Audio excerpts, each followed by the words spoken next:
नमस्कार मंडळी, वाचक हो. पुस्तक मैत्री गेली 3 वर्ष झाले राजगुरुनगरमध्ये वाचन चळवळीचं काम करत आहे. या प्रवासात पुस्तक मैत्रीने पुस्तक, लेखक आणि वाचक यांना नेहमीच जवळ आणण्याचा प्रयत्न केला आहे. आपण पुस्तकं वाचतो, त्यातील आशय, विचार, अनुभव आपल्यापर्यंत पोहोचतात. प्रत्येक पुस्तकामागे एक गोष्ट दडलेली असते. त्या पुस्तकाचा जन्म कसा झाला, त्या लेखकाची ते पुस्तक लिहिण्यामागची प्रेरणा काय होती, विचार काय होते, हेही जाणून घेणे तितकेच महत्त्वाचे वाटते. याच उद्देशाने आम्ही पॉडकास्ट सुरू करत आहोत. या पॉडकास्टमधून आपण नवीन पुस्तकांबद्दल माहिती जाणून घेऊ, लेखकांशी गप्पा करू, साहित्य विश्वातील विविध घडामोडींची माहिती घेऊया आणि वाचन संस्कृती वाढविण्यासाठी विविध विषयांवरती चर्चा करू. आजच्या भागामध्ये आपण पुस्तक मैत्री प्रकाशनाच्या नवीन पुस्तकाबद्दल जाणून घेणार आहोत. चला तर मग आज आपण तनिष्क कहाणी या पुस्तकाची लेखिका तनिष्का हिच्यासोबत पुस्तकाविषयी चर्चा करू.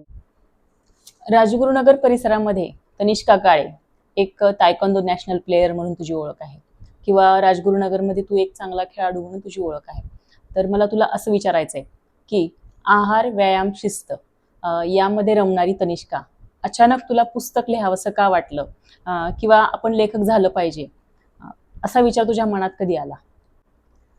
राजगुरुनगरने मला नेहमीच एक चांगला प्लेअर म्हणून ओळख दिली, ह्याचा मला सार्थ अभिमान आहे. पण तायक्वांदोने मला हरल्यानंतर पुन्हा लढायचं कसं हे शिकवलं.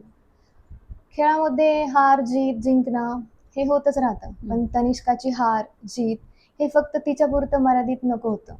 तिला ते इतरांपर्यंत कसं पोहोचवता येईल यासाठी तिने तनिष्का कहाणी लिहायला सुरुवात केली. पुस्तक लिहिण्याचा विचार हा अचानक नाही आला.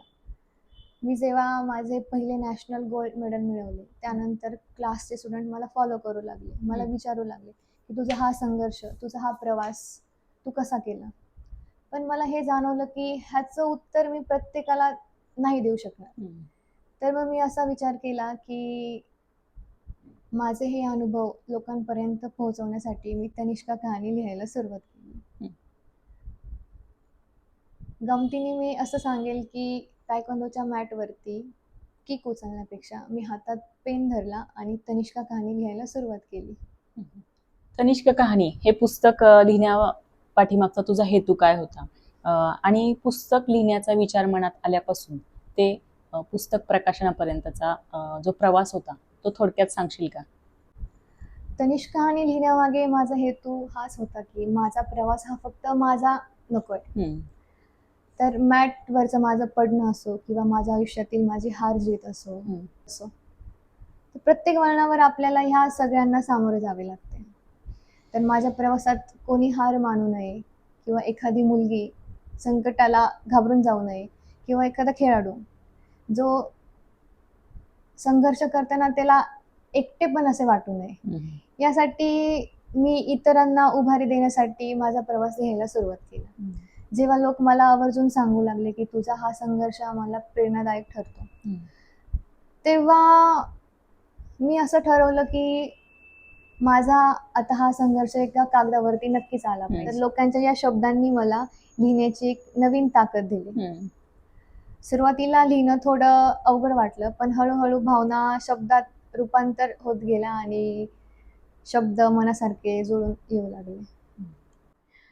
या पुस्तकात आशय काय आहे आणि मुख्यतः या पुस्तकामध्ये तू काय मांडलंय? पुस्तकाचा आशय फक्त तायक्वांदो नाहीये, तर या तनिष्का कहाणी पुस्तकामध्ये एका जिद्दी मुलीचा आणि संघर्षाचा प्रवास आहे. हे पुस्तक लिहिण्यामागे केवळ माझं वैयक्तिक संघर्ष सांगणे हा माझा उद्देश कधीच नव्हता. तर आजच्या काळातील आव्हानांना पाहता माझं हे पुस्तक प्रत्येक मुलीसाठी समर्पित आहे.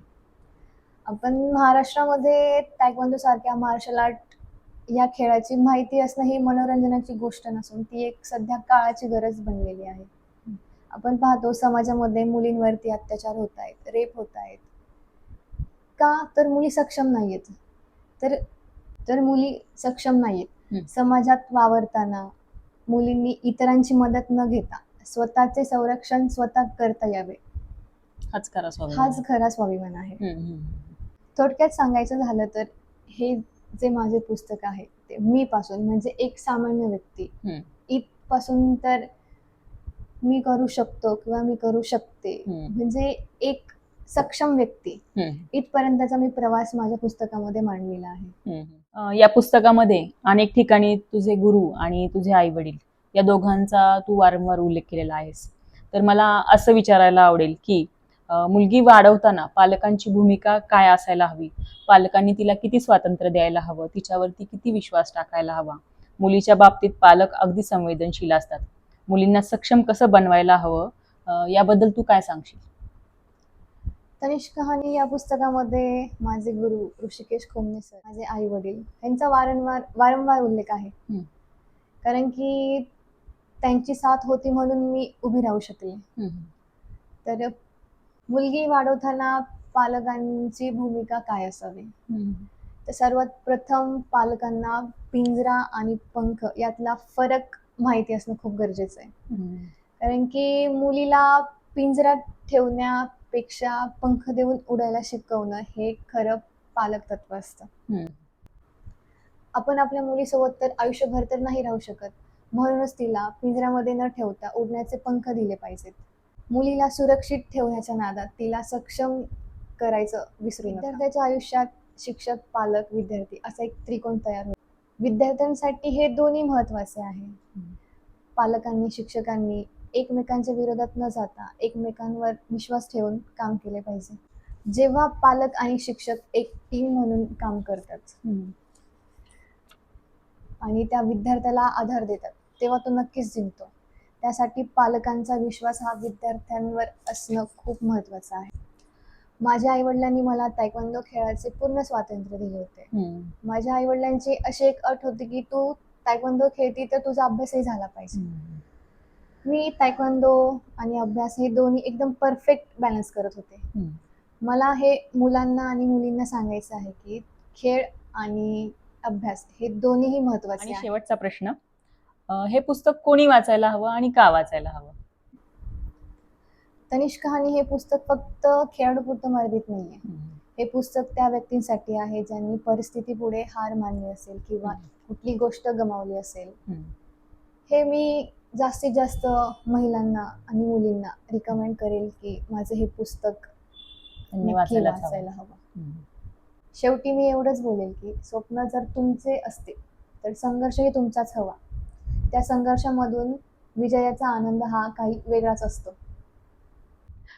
तर मंडळी, आज आपण तनिष्क कहाणी या पुस्तकाच्या लेखिका तनिष्का काळे यांच्यासोबत संवाद साधला. शेवटी इतकंच म्हणेल की सर्व पालकांनी आणि समाजातील सर्वच घटकांनी हे पुस्तक नक्कीच वाचायला हवं आणि निश्चितच तुम्हाला याच्यातून नक्की प्रेरणा मिळेल.